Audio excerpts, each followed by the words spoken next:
அதிமுக இந்த நாடாளுமன்ற தேர்தலில் தோல்வியே அடைஞ்சாலும் அவங்களுடைய வாக்கு சதவீதம் மிகவும் உயர்ந்திருக்குன்னே நம்ம சொல்லலாம். ஓபிஎஸ் அணியினரும் பெரிய தோல்வி அடைஞ்சிருக்காங்க. அதுக்கு காரணம் அவங்க அதிமுகவோட கூட்டணி இல்லாதது. சசிகலா தரப்பு வந்து மூத்த பத்திரிகையாளர்கள் ஆலோசகர்கள்லாம் வச்சு போயஸ் கார்டனில் வந்து ஒரு மீட்டிங்கை நடத்தினதா தகவல்லாம் வந்திருக்கு. ஆனால் இந்த மீட்டிங் வந்து எடுபட்டிருக்கா எடப்பாடி கிட்ட அப்படின்னு பார்த்தீங்கன்னா எடுபடலை. ஆனால் இபிஎஸும் அதிமுகவை சார்ந்த சிலரும் பலரும் மூத்த தலைவர்களும் இதை வந்து காதலே வாங்கலை. அவங்க சசிகலா என்னமோ பண்ணிட்டு போ, நீ ஓபிஎஸ் என்னமோ பண்ணிட்டு போ, அதை பற்றி எங்களுக்கு பிரச்சனையே கிடையாது. கிட்டத்தட்ட மக்களிடையே ஒரு தலைவராக அவர் ரீச் ஆகிட்டே இருந்தார். அந்த ரீச் அவருக்கு கிடைச்சிருக்கான்னு பார்த்தீங்கன்னா நிச்சயமாக எடப்பாடிக்கு அந்த ரீச் கிடைச்சிருக்கு. கிட்டத்தட்ட அதிமுகவுக்கு அவங்களுடைய ஐடி விங் மிகப்பெரிய ஒரு தோல்வியை கொடுத்துருக்காங்க. வேலுமணி பாஜகவுக்கு ஆதரவாகவும் அண்ணாமலைக்கு ஆதரவாகவும்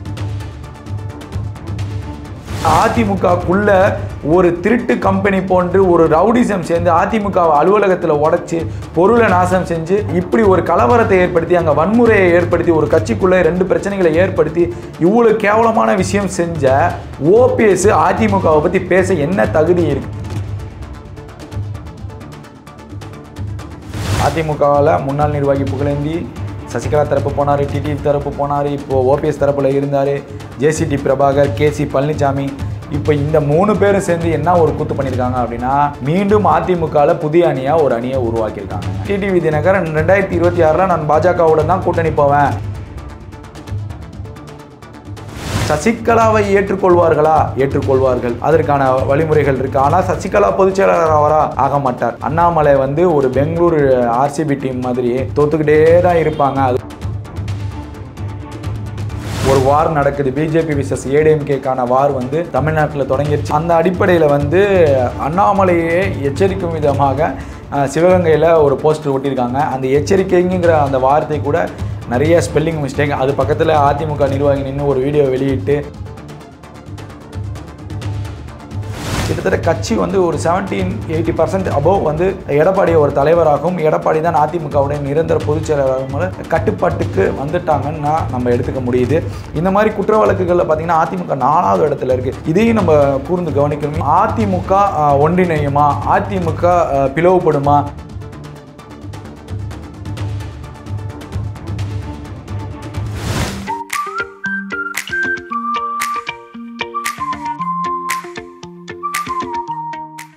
தமிழகத்தின் தலைசிறந்த கல்வி நிலையங்கள் சங்கமிக்கும் நாமக்கல்லில் ஒரு புதிய சகாப்தம். மதரசா கல்வியுடன் இணைக்கப்பட்ட மாபெரும் கல்வி நிலையம் ஆலிம் இஸ்லாமிக் இன்டர்நேஷனல் ஸ்கூல். 6ஆம் வகுப்பு முதல் 12ஆம் வகுப்பு வரை மொத்தம் 7 ஆண்டுகளில் ஆலிம் ஹாஃபில் பாடத்துடன் சர்வதேச தரத்திலான பள்ளி படிப்பு. சிறு வயது முதலே போட்டித் தேர்வுகளுக்கான சிறப்பு பயிற்சி வகுப்பு.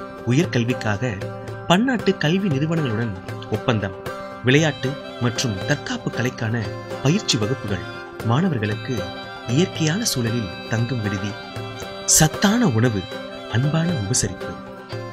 For admission, contact 8940078678. Everest Tamil நேயர்களுக்கு அன்பு வணக்கங்கள். இந்தியா முழுவதுமே நாடாளுமன்ற தேர்தல்கள் முடிவு பெற்று அதற்கான தேர்தல் முடிவுகள் வெளியாகி யார் ஆட்சி அமைப்பது போன்ற விஷயங்கள்லாம் நடந்து முடிஞ்சிருக்கு. மீண்டும் 3வது முறையாக பிரதமர் மோடி பதவியேற்க இருக்கிறாரு. இதெல்லாம் இந்திய அரசியலில் நடந்து கொண்டிருக்கும் இந்த சூழலில் தமிழ்நாட்டு அரசியலில் ஒரு சில பார்வைகளை நாம் பார்க்க இருக்கிறோம். தமிழ்நாட்டு அரசியலில் மிகவும் பிரபலமான பழமை வாய்ந்த கட்சியாக கருதப்படுவது அதிமுக. அதிமுகவும் திமுகவும் தமிழகத்தில் கிட்டத்தட்ட திராவிட கட்சிகள் தான். திராவிட கட்சிகளாகவே மக்களிடம் பறைசாட்டப்பட்டு கொண்டிருக்கிறது. அந்த அடிப்படையில் அதிமுகவுடைய இந்த தோல்வி, அதாவது கிட்டத்தட்ட 40 இடங்களும் அவங்களுடைய கூட்டணி தோல்வி அடைஞ்சிருக்கு. தோல்விக்கு பின்பு அதிமுக தரப்பில் பல்வேறு விதமான விவாதங்களும் விமர்சனங்களும் தொடர்ச்சியாக வந்துட்டுருக்கு. அதையும் நாம் பார்த்து கொண்டிருக்கிறோம் செய்தி வழியாக. இந்த விமர்சனங்களுக்கும் அதிமுக உட்கட்சியில் நடக்கக்கூடிய இந்த குளறுபடிகளுக்கும் எடப்பாடி மட்டுமே வந்து பொறுப்பா? மற்ற கூட்டணிகள்னால தான் இந்த பிரச்சனையா? இது போன்ற பல்வேறு விஷயங்கள் வந்து அதிமுகவில் நிலவிக்கிட்டே வருது. அந்த அடிப்படையில் அதிமுக இந்த நாடாளுமன்ற தேர்தலில் எப்படி செயல்பட்டாங்க? அதிமுக இந்த நாடாளுமன்ற தேர்தலில் தோல்வியே அடைஞ்சாலும் கிட்டத்தட்ட அவங்களுடைய வாக்கு சதவீதம் மிகவும் உயர்ந்திருக்குன்னே நம்ம சொல்லலாம். கிட்டத்தட்ட அவங்க இந்த பெரும் கூட்டணிகள் இல்லாமல் எஸ்டிபிஐ, கிருஷ்ணசாமி, புரட்சி பாரதம் இது போன்ற சில சிறிய கட்சிகளை கூட்டணி வைத்து கிட்டத்தட்ட 23.8% வாக்குகள் அவங்க பெற்றிருக்காங்க. நிச்சயமாக இது ஒரு அதிமுகவுக்கு இது ஒரு ப்ளஸ் பாயிண்ட்னு நம்ம சொல்லலாம். இப்படி பல ப்ளஸ் பாயிண்ட்டுகள் அதிமுகவுக்கு இருந்தாலும் பல்வேறு விதமான நெகட்டிவ் கமெண்ட்ஸும் நெகட்டிவான விமர்சனங்களும் அதிமுகவுக்கு தொடர்ச்சியாக வந்துகிட்டே இருக்குது. அந்த வகையில் கிட்டத்தட்ட அதிமுக வந்து ஒன்று சேர வேண்டும் என்று சசிகலா தரப்பிலிருந்தும் ஓபிஎஸ் தரப்பிலிருந்தும் பல்வேறு ஆலோசனைகள் நடைபெற்று கொண்டு இருக்கிறது என்று தகவல்லாம் வந்துட்டுருக்கு. ஓபிஎஸோட டீம் வந்து இந்த பெரும் தோல்விக்கு பின்பு ஓபிஎஸ் அணியினரும் பெரிய தோல்வி அடைஞ்சிருக்காங்க. அதுக்கு காரணம் அவங்க அதிமுகவோட கூட்டணி இல்லாதது ஒரு காரணமாகவும் பார்க்கப்படுது. அதிமுக தரப்பு தான் ஓபிஎஸ்ஐ இழந்து விட்டதா, இல்லை ஓபிஎஸ் தரப்பு அதிமுகவை இழந்து விட்டதா, இது வந்து விமர்சனங்கள், பல்வேறு விமர்சனங்கள், பல்வேறு உட்கட்சி பூசல், அப்புறம் இதில் நடக்கக்கூடிய ஈகோ பிரச்சனை, கேஸ்ட் பிரச்சனை, இதெல்லாம் பல்வேறு விதமான பிரச்சனைகள் அங்கே போயிட்டுருக்கு. இதெல்லாம் இருந்த போதிலும் இவர்கள் எடப்பாடியை குறை சொல்வதும் எடப்பாடி மற்றவர்களை குறை சொல்வதுமாக இங்கே நடக்கலை. எடப்பாடியை தான் ஒட்டுமொத்தமாக சசிகலா தரப்பும் ஓபிஎஸ் தரப்பும் டிடிவி தரப்பும் குறை சொல்லிக்கிட்டே இருக்காங்க. ஆனால் அதிமுக தரப்புலேருந்தும் எடப்பாடி தரப்புலேருந்தும் இவர்களை பற்றி அவர்கள் பேச விரும்பவில்லை. பிரதானமாக அவர்களுடைய அரசியலை முன்னெடுத்து வைத்து கொண்டே தான் இருக்கிறார். அந்த விதத்தில் எடப்பாடி சரியான அரசியலை பயணிச்சுட்டு இருக்காருன்னு தான் நம்மளுடைய பார்வையிலேருந்து பார்க்கப்படுது. குறிப்பாக ஓபிஎஸ் தரப்பு வந்து அதிமுகவோட இணைய வேண்டும் என்று தனியார் நட்சத்திர ஹோட்டலில் வந்து ஆலோசனை கூட்டம் நடந்ததாக தகவல் வெளியாக இருக்குது. சசிகலா தரப்பு வந்து மூத்த பத்திரிகையாளர்கள் ஆலோசகர்கள்லாம் வச்சு போயஸ் கார்டனில் வந்து ஒரு மீட்டிங்கை நடத்தினதாக தகவல்லாம் வந்திருக்கு. ஆனால் இந்த மீட்டிங் வந்து எடுபட்டிருக்கா எடப்பாடி கிட்ட அப்படின்னு பார்த்தீங்கன்னா எடுபடலை. இந்த மீட்டிங்கோட மிஷின் வந்து ஃபெயிலியர் ஆகிருக்கு. சசிகலாவுடைய மீட்டிங் மிஷின் ஃபெயிலியர் ஆகிருக்கு. ஓபிஎஸோட மீட்டிங் மிஷின் ஃபெயிலியர் ஆகிருக்கு. இப்போ இந்த எடப்பாடிக்கு எதிரான தரப்பில் இருக்கக்கூடிய சில அதிமுக ஆதரவாளர்கள், பிரிஞ்சு போனவர்கள், இவங்கெல்லாம் சொல்லக்கூடிய வாதம் என்ன அப்படின்னா, அதிமுக, பாஜக, பாமக, தேமுதிக இவர்கள் எல்லாம் ஒரு பெருக்கூட்டணியாக இருந்தால் நம் குறிப்பிட்ட இடங்களில் வெற்றி பெற்றிருக்கலாம் அப்படிங்கிற ஒரு வாக்கு சதவீதத்தை வச்சு அவங்க சொல்கிறாங்க. வெற்றி பெற்றிருக்கலாம் அப்படி எடுத்துக்கிட்டிங்க அப்படின்னா கண்டிப்பாக வந்து ஒரு சில தொகுதிகளில் நிச்சயமாக அதிமுக முன்னிலை வகுத்திருக்கும். கிட்டத்தட்ட பல இடங்களில் 2ஆம் இடம்.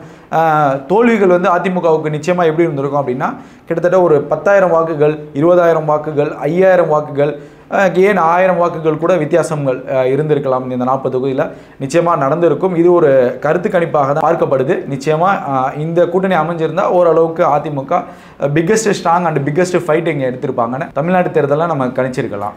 இப்படி சசிகலா தரப்புலையும் ஓபிஎஸ் தரப்புலையும் டிடிவி பெரும்பாலும் இதை பற்றி பேசல.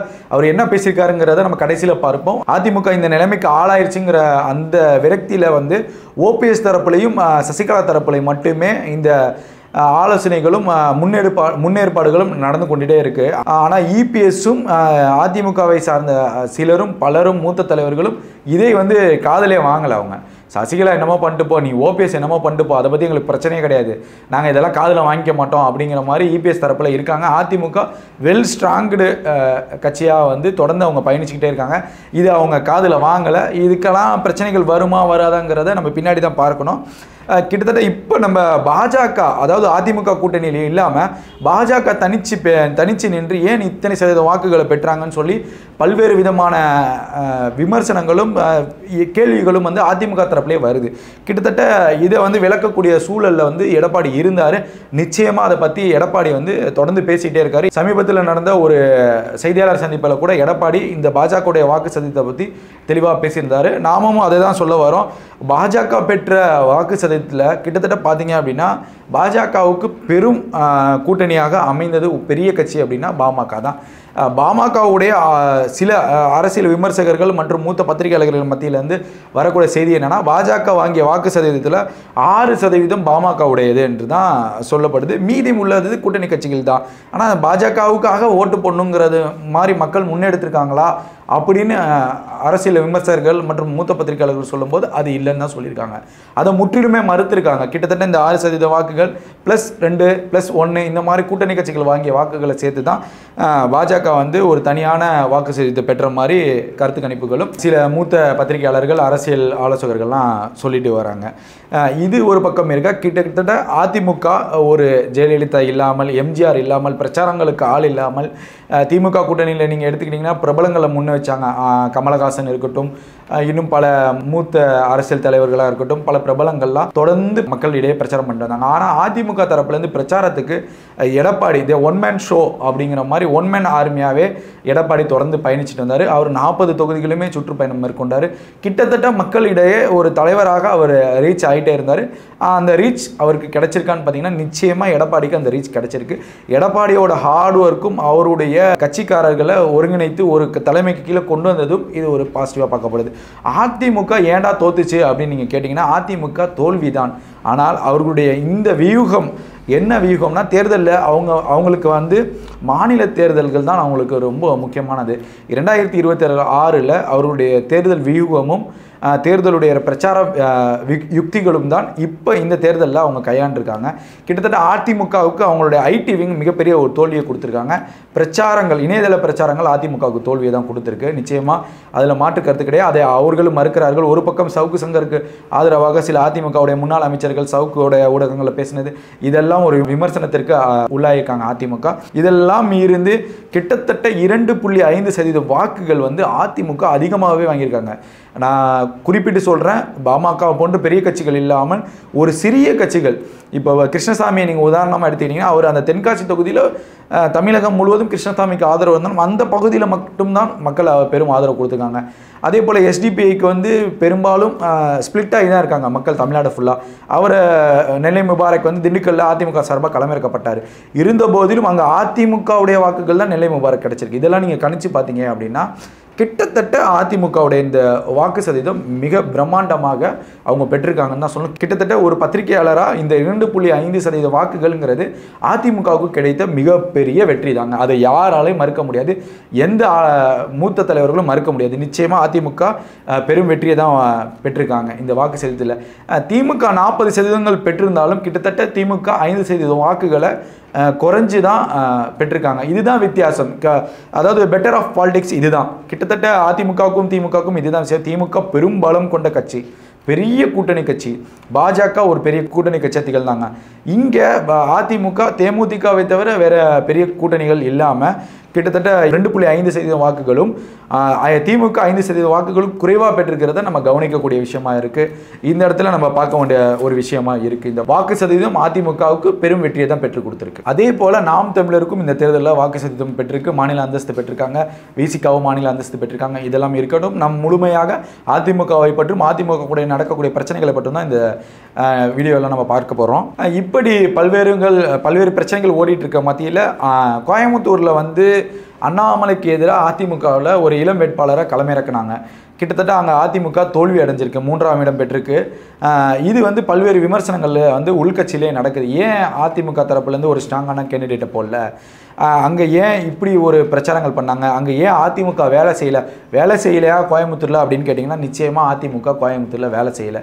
தோல்விக்கு இது ஒரு பெரிய காரணம். இல்லை என்றால் அதிமுக 2வது இடத்திலோ இல்லதோ வெற்றியோ பெற்றிருக்கலாம். நிச்சயமாக அங்கே வந்து ஸ்டார் கேண்டிடேட்டாக பார்க்கப்பட்டது அண்ணாமலை. ஒரு மாநில தலைவர் நிற்கிறாருங்கிற ஒரு பிரபலம் ப்ளஸ் பாஜக சம்பந்தமான ட்ரோல்கள் மீம்ஸ்களில் அண்ணாமலையை வந்து பயங்கரமாக வந்து ஸ்டார் கேண்டிடேட்டாக காமிச்சிட்டாங்க. ஆனால் அங்கே அதிமுக பாஜக இந்த போட்டிகள் இருந்தது. திமுக சீன்ல இல்லை. திமுக பெரும் வெற்றி அடைஞ்சிருக்குங்கிறது திமுக மைனூட்டாக அந்த இடத்துல வேலை பார்த்துருக்காங்க. திமுகவுக்கு ஈக்குவலாக ஏன் அதிமுக அங்கே வேலை பார்க்கலன்னா அங்கே உட்கட்சி பிரச்சனை இருந்தது உண்மை தான். இது அதிமுக வட்டாரங்களும் ஒத்துக்கிறாங்க. அதிமுக தரப்புலேருந்து சில நபர்கள் கோவை மாவட்டத்தில் என்ன சொல்கிறாங்க, கோவை மாவட்ட நிர்வாகிகள், கோவை மற்ற அதிமுக தொண்டர்கள், சாதாரண அதிமுக தொண்டர்கள் இவங்களாம் என்ன சொல்கிறாங்க அப்படின்னா கோவையில் வந்து வேலுமணிக்கு பிடிக்காத வேட்பாளர் தான் அதிமுக நிப்பாட்டியிருக்காங்க அப்படிங்கிற ஒரு வாதம் இருக்குது. வேலுமணி பாஜகவுக்கு ஆதரவாகவும் அண்ணாமலைக்கு ஆதரவாகவும் அங்கே வேலை செய்யாமல் இருந்ததாகவும் ஒரு விமர்சனம் வருது. இப்படி பல்வேறு விமர்சனங்கள் அதிமுக வட்டாரங்களையும் அதிமுகவையும் தலை பிச்சுட்டு யோசிக்கிற மாதிரி விஷயங்கள்லாம் பிரச்சனைகள்லாம் அங்கே ஓடிட்டு தாங்க இருக்குது. இப்படி ஒரு பக்கம் இருக்க தொடர்ந்து ஓபிஎஸ் வந்து தேர்தல் அவரும் பெரும் தோல்வி அடைஞ்சிருக்காரு. சுயேட்சையாக நின்று இருந்தாலும் ஒரு வாக்கு சதவீதம் வாங்கினாலும் அவர் தோல்வி தான் அடைஞ்சிருக்காரு. இந்த தோல்விக்கு மத்தியில் ஓபிஎஸ் வந்து தனியார் ஹோட்டலில் வந்து ஆலோசனை பண்ணி அதிமுக வந்து நம்ம தொண்டர்கள்லாம் ஒன்றிணையணும், அதிமுக ஒற்றை தலைமை கீழே நல்ல செயல்படணுங்கிற மாதிரிலாம் ஆலோசனை நடத்தினதாக தகவல் இருந்துச்சு. ஆனால் அதிமுகவில் தற்போது இருக்கக்கூடிய மூத்த தலைவர்களுக்கு கேபி முனுசாமியாக இருக்கட்டும் இவங்கெல்லாம் என்ன சொல்கிறாங்க அப்படின்னா ஒரு தாய் கழகம் அதிமுக கட்சி தான் ஓபிஎஸ்ஐ அடையாளம் செய்தது. ஓபிஎஸ்ஐ இந்த தமிழக மக்களும் இந்திய மக்களும் அடையாளப்படுத்தியதும் அதிமுக தான். அப்படிப்பட்ட அதிமுகக்குள்ள ஒரு திருட்டு கம்பெனி போன்று ஒரு ரவுடிசம் சேர்ந்து அதிமுக அலுவலகத்தில் உடைச்சி பொருளை நாசம் செஞ்சு இப்படி ஒரு கலவரத்தை ஏற்படுத்தி அங்கே வன்முறையை ஏற்படுத்தி ஒரு கட்சிக்குள்ளே 2 பிரச்சனைகளை ஏற்படுத்தி இவ்வளோ கேவலமான விஷயம் செஞ்ச ஓபிஎஸ் அதிமுகவை பற்றி பேச என்ன தகுதி இருக்குன்னு கேபி முனுசாமி நாராக கிழிச்சிருக்காருங்க. இப்படி கேபி முனுசாமி தொடர்ந்து செய்தியாளர் சந்திப்பில் கடுமையாக வந்து ஓபிஎஸ்ஸை சாடி இருக்காரு, சசிகலாவை சாடி இருக்காரு. இதெல்லாம் இருக்க வேலுமணி வந்து ஒரு பத்திரிகையாளர் சந்திப்பில் வந்து பாஜகவுடைய நாங்கள் கூட்டணி வச்சுருந்தா இப்படி ஒரு வாக்கு சதவீதம் பெற்று நாங்கள் அதிகமான இடங்களை வெற்றி பெற்றிருப்போம், அதையே தமிழிசையும் ஆமாம் நானும் ஏற்றுக்கிறேங்கிற மாதிரி சொல்லியிருந்தாங்க. அதுக்கப்புறம் சமீபத்தில் பத்திரிகையாளர் சந்திக்கிறப்போ நாங்கள் கூட்டணியை சொல்லலை, வாக்கு சதவீதத்தை தான் சொன்னோங்கிற மாதிரி தமிழிசை வந்து சொல்லிட்டு வெளியே போயிட்டாங்க.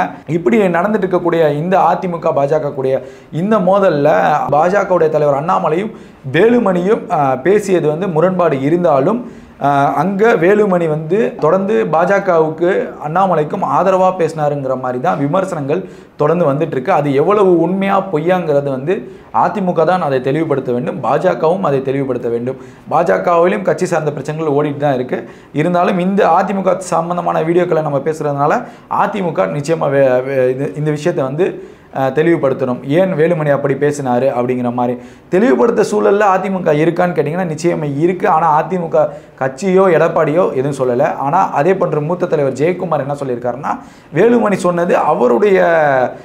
சொன்னது அவருடைய சொந்த கருத்து, அது அதிமுக கருத்து இல்லை, அதை நீங்கள் யாரும் கன்சிடர் பண்ணிக்காதீங்கன்னு சொல்லி வேலுமணியை நோஸ் கட் பண்ணிட்டார். எப்படி இதே போன்று தான் ஜெயக்குமார் வந்து முன்பு வந்து ஓபிஎஸ் சொன்னார், நோஸ் கட் ஆச்சு, கட்சி 2 ஆச்சு, 2 தலைமை ஒற்றை தலைமை அப்படி இப்படின்னு பிரச்சனை ஓடிச்சு. இப்போ மீண்டும் அதே மாதிரி வந்திருக்கு, மீண்டும் ஒற்றை தலைமை வருமா அப்படின்னு பார்த்தா பொறுத்திருந்து தான் நம்ம பார்க்கணும், அதை பொறுத்திருந்து பார்ப்போம்.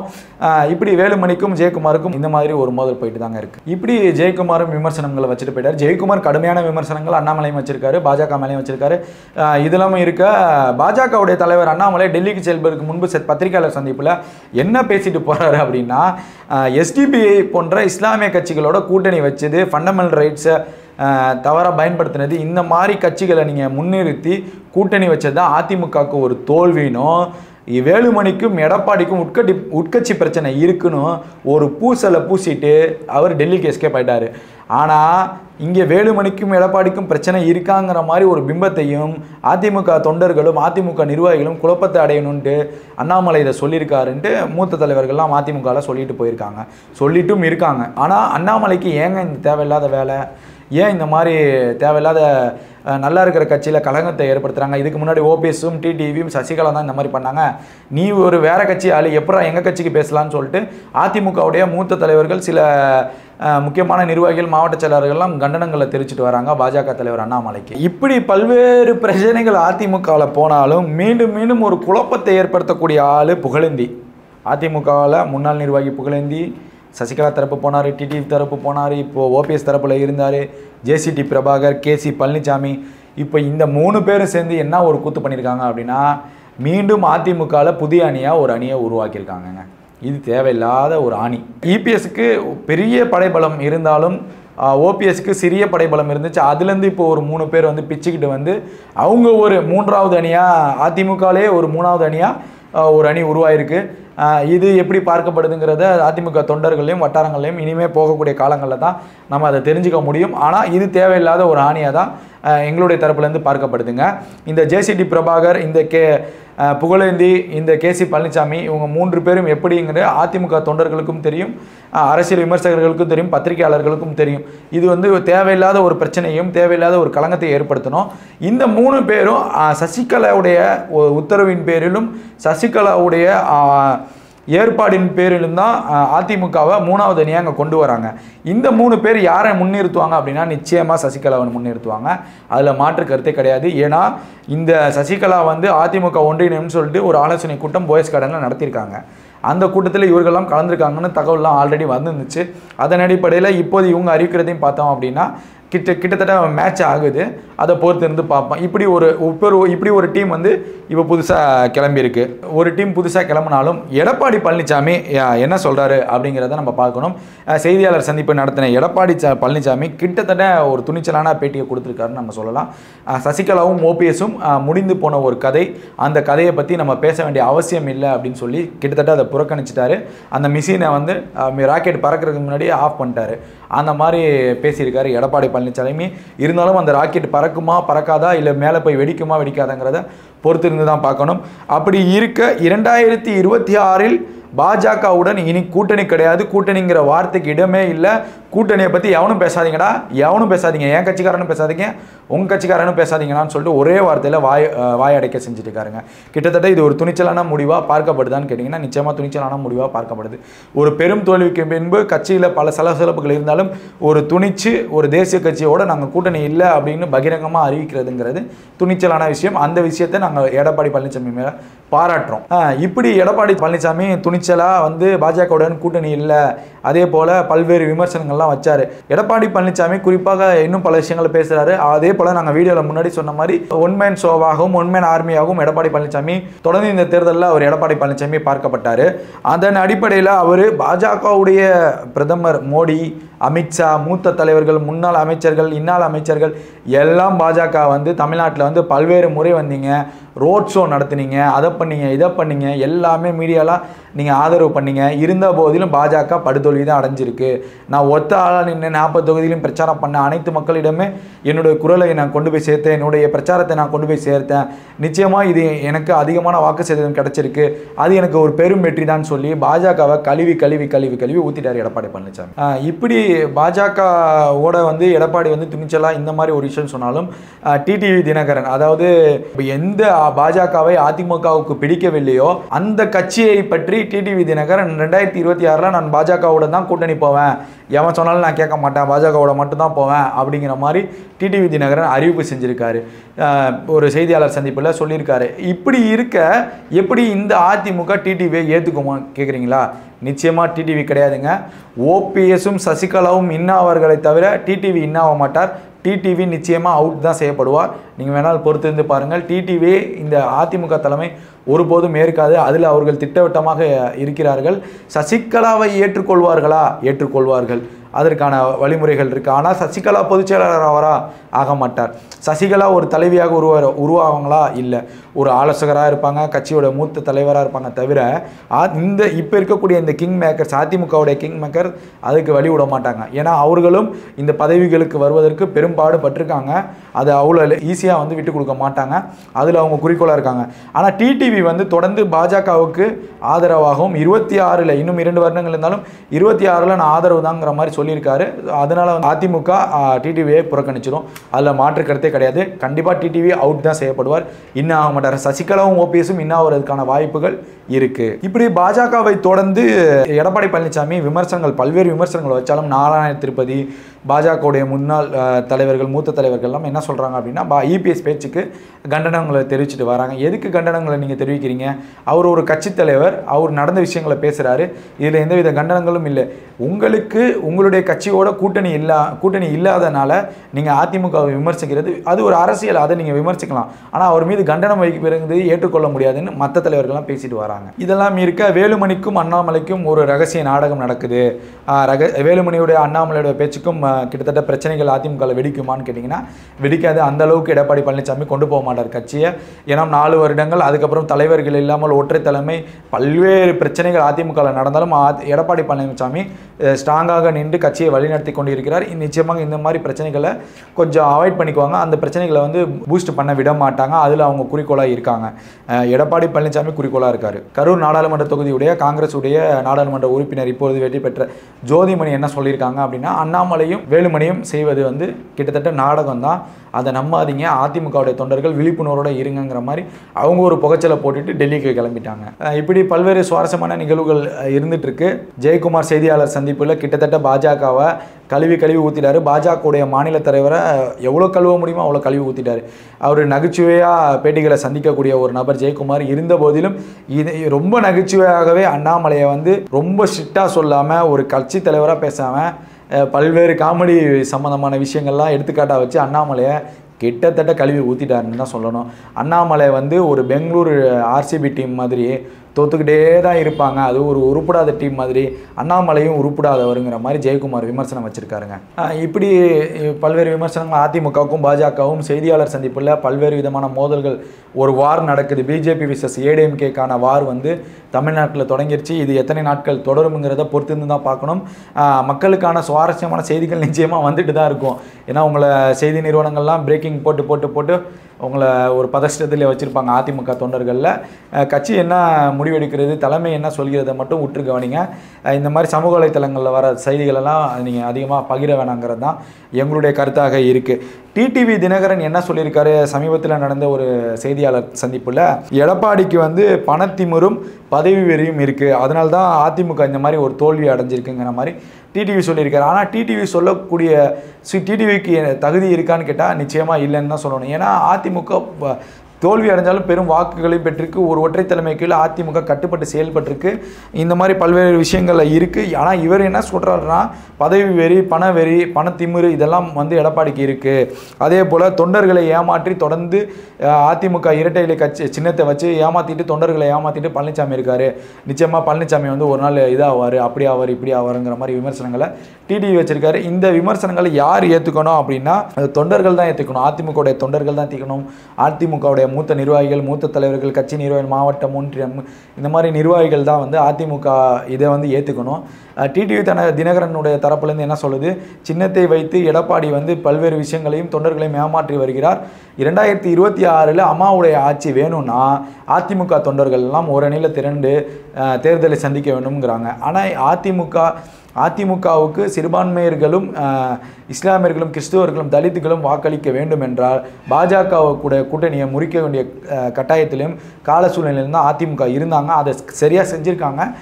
அதை விட்டுட்டு ஓர அணியில் திரண்டு டிடிவி சொல்வதை போல் பாஜகவுடன் மீண்டும் கூட்டணி வச்சு மீண்டும் படுதோல்வி அடைய அதிமுக முன்வர மாட்டாங்க. இப்படி தொடர்ந்து அதிமுகவில் இவ்வளோ விமர்சனங்கள், நிறைய செய்திகளை நாங்கள் உங்ககிட்ட சொல்லிட்டோம். அந்த அடிப்படையில் வந்து அண்ணாமலையே எச்சரிக்கும் விதமாக சிவகங்கையில் ஒரு போஸ்டர் ஒட்டியிருக்காங்க. அந்த எச்சரிக்கைங்கிற அந்த வார்த்தை கூட நிறைய ஸ்பெல்லிங் மிஸ்டேக். அது பக்கத்தில் அதிமுக நிர்வாகி நின்று ஒரு வீடியோ வெளியிட்டு அது சமூக வலைத்தளங்களில் வைரல் ஆகிட்டு இருக்கு. கிட்டத்தட்ட விமர்சனங்கள் வைக்கிறங்கிற பேரில் இந்த மாதிரி அதிமுக கட்சியை வந்து கேவலப்படுத்த வேணாங்கிற மாதிரி சில வட்டாரங்கள் வந்து பேசிகிட்டு இருக்காங்க. இப்படி அதிமுக தொண்டர்கள் வந்து விதவிதமாக வந்து தங்களுடைய கண்டனங்களை அண்ணாமலைக்கும் பாஜகவும் தொடர்ந்து வச்சுட்டு வராங்க. அதில் இவ்வளோ பிரச்சனைகளும் இவ்வளோ ட்ரோல்ஸ் மீம்ஸ்லாம் நடந்துட்டு இருக்கு. அதை தவிர்த்துக்கணுங்கிற மாதிரி சில தலைவர்களை எதிர்பார்க்குறாங்க. இப்படி கிட்டத்தட்ட இருந்து அதிமுக 2024 இருக்கக்கூடிய குற்ற வழக்குகளில் இருக்கக்கூடிய கட்சிகளில் டாப் 5ல் பார்த்தீங்க அப்படின்னா கிட்டத்தட்ட 110 வழக்குகளை பெற்று பாஜக முதலிடத்தில் இருக்காங்க. அதிமுக 4வது இடத்துல இருக்காங்க. கிட்டத்தட்ட இதையும் நம்ம பார்க்கணும். ஏன் அப்படின்னா அம்மா ஜெயலலிதா அம்மா அவர்கள் இருக்கக்கூடிய நிலையில் அதிமுக தொண்டரோ அதிமுக நிர்வாகியோ யாராவது ஒருவர் தவறு செஞ்சால் அவர்கள் அதிமுகவிலேருந்து நீக்கக்கூடிய சூழல் தான் தொடர்ந்து நடந்துட்டு வரும் அதிமுகவில். ஆனால் திரும்பி ஏற்றுக்குவாங்களான்னு கேட்டால் நீண்ட இடைவெளி ஆகும். திமுக வந்து நீக்கினாலும் குறுகிய இடைவெளியை கூட மறுபடியும் கட்சியில் இணைச்சிடுவாங்க. ஆனால் அதிமுக தரப்பில் அது நடந்ததே இல்லை. கிட்டத்தட்ட அதே வரலாறை தான் எடப்பாடி பழனிசாமியும் கொண்டு வந்துட்டுருக்காரு. எடப்பாடி பழனிசாமியும் தொடர்ந்து இதே மாதிரி தான் நடவடிக்கைகள்லாம் எடுத்துகிட்டு இருக்காங்க. கிட்டத்தட்ட கட்சி வந்து ஒரு 70-80% அபோவ் வந்து எடப்பாடியை ஒரு தலைவராகவும் எடப்பாடி தான் அதிமுகவுடைய நிரந்தர பொதுச் செயலராகவும் கட்டுப்பாட்டுக்கு வந்துட்டாங்கன்னா நம்ம எடுத்துக்க முடியுது. இந்த மாதிரி குற்ற வழக்குகளில் பார்த்திங்கன்னா அதிமுக 4வது இடத்துல இருக்குது. இதையும் நம்ம கூர்ந்து கவனிக்கணும். இந்த மாதிரி செக்குலர் பாலிடிக்ஸை வந்து அதிமுக சரி செஞ்சுட்டு வராங்க.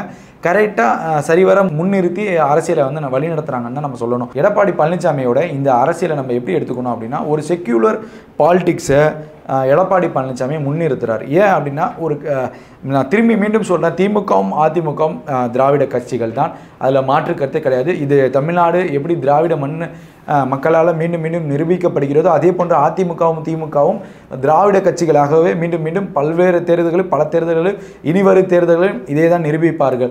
இங்கே ஏன் செக்குலர் பாலிடிக்ஸ் எடப்பாடி பண்ணுறாருங்கிற மாதிரி நான் சொல்கிறேன், கேட்டுக்கோங்க. என்ன மாதிரியான செக்குலர் பாலிடிக்ஸ் பண்ணுறாரு, ஒரு கட்சி எப்படி இருக்கணும், ஒரு கட்சி தேர்தலை எப்படி சந்திக்கணும், ஒரு கட்சி தேர்தலில் எந்தெந்த கட்சிகளை அரவணைக்கணும், எந்தெந்த இயக்கங்களை அரவணைக்கும்ங்கிறத கரெக்டாக சரிவர எடப்பாடி பழனிசாமி செஞ்சுருக்காரு. கிருஷ்ணசாமியாக இருக்கட்டும், தேமுதிகவாக இருக்கட்டும், SDPI இருக்கட்டும், புரட்சி பாரதமாக இருக்கட்டும், இப்படி கிட்டத்தட்ட தலித்துகள், இஸ்லாமியர்கள், சிறுபான்மையர்கள் இவர்கள் எல்லாம் ஒன்றிணைந்து ஒரு செக்குலர் பாலிடிக்ஸ் அங்கே கொண்டு வர்றாரு. அப்போ இது வந்து ஒரு சாதனை அரசியல் தான் எடப்பாடி பண்ணிட்டு இருக்காரு. கிட்டத்தட்ட அரசியலை சரிவர எடப்பாடி பழனிசாமி ஸ்டாண்டாக நின்று பண்ணிட்டு இருக்காரு. ஒரு செக்குலர் பாலிடிக்ஸ்க்குள்ள ஒரு தலைவர் வந்து உருவாகிறாரு அப்படின்னா நிச்சயமா இந்த அரசியல் வந்து சரிவர அரசியலாக முன்னிறுத்தி செல்லும். இன்னும் பல தேர்தல்களில் எடப்பாடி பழனிசாமி சரியான முடிவுகளை எடுப்பார். ஜெயலலிதா, எம்ஜிஆர், கலைஞர், ஸ்டாலின் இப்படி எப்படி பெரும் தலைவர்கள் இருக்கிறார்களோ அதை விட சிறப்பாகவும் செக்குலர் பாலிடிக்ஸில் எக்ஸாம்பிளாக எடுத்த எடப்பாடி வந்து வழி நடத்தினார்னா நிச்சயமாக தமிழ்நாட்டில் எடப்பாடி ஒரு மிகப்பெரிய தலைவராக உருவாவார். இப்போ உருவாகி தான் இருக்கார். இருந்தாலும் மக்கள், அதாவது அதிக மக்களிடையே ஒரு பெரிய தலைவராக அவர் உருவாவார். இப்படி எடப்பாடி பழனிசாமி பல்வேறு விதமான பாசிட்டிவ் வைப்ஸை வந்து அதிமுக கொடுத்துருக்காரு. நெகட்டிவ் வைப்ஸ் குறைவாக இருந்தாலும் பாசிட்டிவ் வைப்ஸை அதிமுக தரப்பில் கொடுத்துட்ருக்காரு. தேர்தலையும் பிரச்சாரங்களையும் அதிமுகவுடைய எந்தெந்த மாவட்ட செயலாளர்கள் சரியாக வேலை செய்யலோ அவர்கள் எல்லாம் மாவட்ட செயலாளர்களை கண்டிப்பாக பதவியிலேருந்து எடுக்க போகிறாரு. அதுக்கு மூத்த தலைவர்களும் முக்கிய நிர்வாகிகளும் ஒத்துழைப்பு தருவதாக கூறப்படுகிறது. நிச்சயமாக அந்த மாதிரி நடவடிக்கைகளை எடப்பாடி பழனிசாமி எடுத்தாதான் அதிமுகவுடைய கட்சி மீண்டும் மீண்டும் அதிகமாக வலுப்பெறும். பெரிய கட்சியாக மீண்டும் வலுப்பெற்று கொண்டு தான் இருக்கும். நிச்சயமாக இந்த மாதிரி நடவடிக்கைகளில் அதிமுக தொண்டர்கள் ஏற்றுக்கொண்டு தான் ஆக வேண்டும். எங்களுடைய மாவட்ட செயலாளர்கள், உங்களுடைய மாவட்ட செயலாளர்கள் எனக்கு விருப்பமானவர்களாம் என்று கூட நின்னீங்கன்னா அதிமுகவுடைய கட்சி வளரவே வராது. இந்த ஜென்மத்திலே இல்லை, எந்த ஜென்மத்திலையும் வளராது. இப்படி பல்வேறு விஷயங்கள் இருக்க என்னுடைய தரப்புலேருந்து என்னுடைய வாதமாக எடப்பாடி பழனிசாமி ஒரு சரியான அரசியல் பாதையும் ஒரு செக்குலரான பாலிடிக்ஸையும் தொடர்ந்து முன்வைக்கிறாரு. அது நிச்சயமாக வெற்றி கொடுக்கும். எடப்பாடி பழனிசாமிக்கு நிச்சயமாக வெற்றி கொடுக்கும். அவருடைய பேச்சாற்றலும் அவருடைய பத்திரிகையாளர் சந்திப்புடைய திறமையான பதில்களும் ஒரு மீண்டும் ஒரு தலைவர் வந்து எப்படி பேசுவாங்களோ அதை சரிவர எடப்பாடி பழனிசாமி பண்ணிட்டு இருக்காரு. இன்னும் பல்வேறு, அதாவது ஐடி விங் ஸ்ட்ராங் பண்ணணும், இன்னும் பல்வேறு விஷயங்கள் செய்யணும். கட்சிக்குள்ளேயே நிறைய குறைகள் இருக்குது. அதெல்லாம் எடப்பாடி பழனிசாமி சரி செஞ்சார்னா 2026 பெரும் ஒரு போட்டியாக அதிமுக நிச்சயம் இருக்கும். இதே கூட்டணியில் அதிமுக அதிகமான வாக்குகள் பெற்று அதிகமான தொகுதிகளில் வெற்றி பெறக்கூடிய வாய்ப்புகள் அதிகமாகவே இருக்குது. ஏன்னா செக்குலர் பாலிடிக்ஸை எந்த ஒரு அரசியல் கட்சி முன்னெடுத்து ஏற்றுக்கிறாங்களோ இந்த திராவிட மண்ணில் அதை நிச்சயமாக எடுபடுங்க. அதில் மாற்று கருத்தே கிடையாது. நிச்சயமாக இந்த தமிழ்நாட்டுடைய மண்ணில் அந்த அரசியல் எடுபடும். இப்படி எடப்பாடி பழனிசாமியை பற்றி நம்ம பல்வேறு விஷயங்களை பார்த்தோம். அதிமுக ஒன்றிணையுமா, அதிமுக பிளவுபடுமா, இந்த மாதிரி பல்வேறு விதமான விமர்சனங்களையும் செய்திகளையும் நம்ம பொறுத்திருந்து தாங்க பார்க்கணும். இனிவரும் காலங்களில் இது நடக்குமாங்கிறத நம்ம பொறுத்திருந்து பார்ப்போம். ஜேசிடி பிரபாகர் இப்படி 3வது அணி உருவாகினால் அந்த அணிக்கு பின்பு யார் இருக்கிறார்? ஓபிஎஸ் ஏன் அதிமுகவுக்கு வராருன்னா அவர் ஓபிஎஸ் யார் பின்பு இருக்கிறார்? இதெல்லாம் நம்ம அலசி ஆராய்ஞ்சோம் அப்படின்னா இங்கேயும் பாஜக வருது, அங்கேயும் பாஜக வருது. டிடிவி வெளிப்படையாகவே பாஜகன்னு சொல்லிட்டாரு. இவங்க சொல்லாமல் சொல்கிறாங்க, அவர் டிடிவி ஒத்துக்கிட்டாரு. இப்படி பாஜக வேண்டாம், ஒரு மதவாத சக்தி வேணாம், மத சார்ந்த அரசியல் கட்சியை வந்து கூட்டணியில் இணைக்கக்கூடாதுங்கிற ஸ்டாண்டை எடுத்த அதிமுக மீண்டும் அந்த தவறை செய்ய மாட்டாங்கன்னு தான் நினைக்கிறோம். அப்படி ஒருவேளை இவர்களை அரவணைத்து மீண்டும் பாஜகவுக்கே தள்ளப்பட்டால் அதிமுகவுடைய நிலைமை எப்படி போகுங்கிறத மக்கள் தான் முடிவு செய்வாங்க. மக்கள் தான் எஜமான், மக்கள் தான் தீர்ப்பு வழங்குவாங்க. அதில் மாற்றுக்கிறது கிடையாது. பொறுத்திருந்து பார்ப்போம். பல்வேறு கோணங்கள், பல்வேறு விதமான அரசியல்களை தமிழ்நாட்டு அரசியல் மக்கள் தொடர்ந்து பார்த்து கொண்டே வருகிறார்கள். அதன் அடிப்படையில் மீண்டும் இன்னொரு நேர்காணல் நம்ம சந்திப்போம். அதிமுக பிளவுபடுமா, அதிமுக ஒற்றை அணியில் மீண்டும் நிற்குமா, அதிமுக இணைந்தால் பாஜகவுடன் கூட்டணி வைக்காமல் ஓபிஎஸ், சசிகலா, டிடிவி இணைந்து வருவார்களா? இந்த மாதிரி பல்வேறு சந்தேகங்களும் பல்வேறு கேள்விகளும் இருக்குது. அதை பொறுத்திருந்து பார்ப்போம். நெவரசி தமிழ் நேயர்களுக்கு நன்றி, வணக்கங்கள்.